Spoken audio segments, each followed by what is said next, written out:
Houtnických spolků České republiky Míru Šťastnýho. Je to už vlastně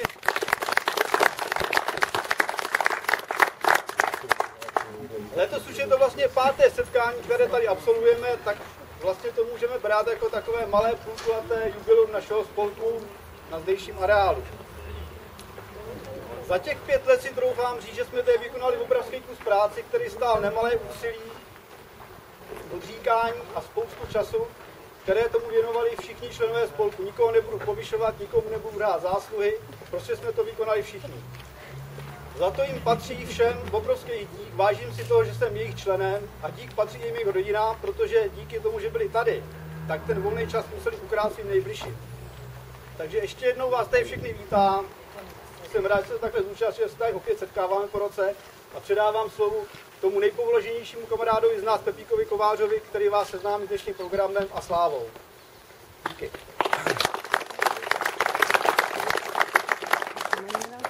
V úvodu poprosil cech vodníků hutníků, aby nám zaspívali jednu termíny.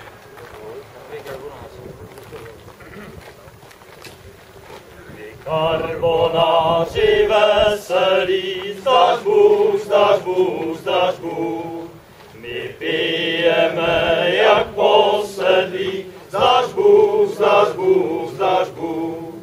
Jen když nám pití nechutná, zdař Bůh, zdař Bůh, zdař Bůh. Tu teprv tíhne k posteli, zdař Bůh, zdař Bůh, zdař Bůh. Nás hezké děvče rozhřeje, zdař Bůh, zdař Bůh, zdař Bůh. Každá se na nás usměje, zdař Bůh, zdař Bůh, zdař Bůh. My s klidným tichým úsměvem, zdař Bůh, zdař Bůh, zdař Bůh. Do kostela jí odvedem, zdař Bůh, zdař Bůh, zdař Bůh. Cantus ex, zdař Bůh. Vstávaj, Jano, hore na báňu, klopaju agně, skoro přijdeš pára, ti nedaju. Je skoro som prišiel fárať, mi nedali ešte mahutmanskou páli, co vybrali. Basom ma kastaňa s vašimi baňami keste, ma nabili fárať, kde si sami. Cantus ex, zdař Bůh. Děkuju.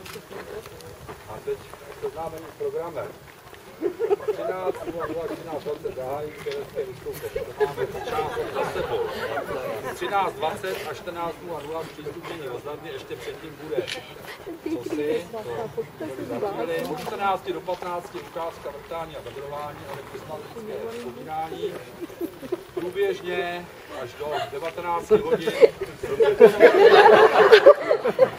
prohlídka muzea, od 15 do 17 je prohlídka řepařské školy a od 15 do 16:30 ukázka kovařiny, ona bude průběžně bude velký prádlo, krouhání zelí, pasení, sušení sena a tak dále. Takže to je, co se týče programu, teď bych měl jednu takovou smutnou událost. Nedávno nás opustil kamarád Pepík Kryška, takže bych vás požádal, aby jsme minutou ticha pustili o tom památku.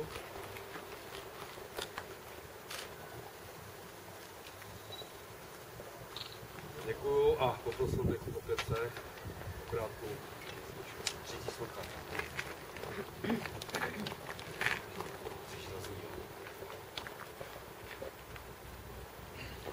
A když poslední chvíle nám zaznívá do noci temné, vždyť ví nad námi nebes Pán, jenž má nás moci své věrné.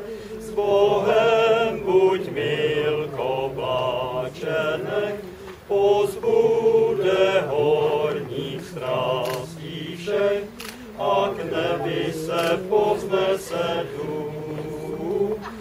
zdař Bůh, zdař Bůh, zdař Bůh, zdař Bůh. S Bohem buď vilko pláčenek, pozbude horních strastí všech, a k nebi se povznese duch. Zdař Bůh, zdař Bůh, zdař Bůh, zdař Bůh. Takže Pepíku, děkujem a poprosil bych stříbrské zástupce.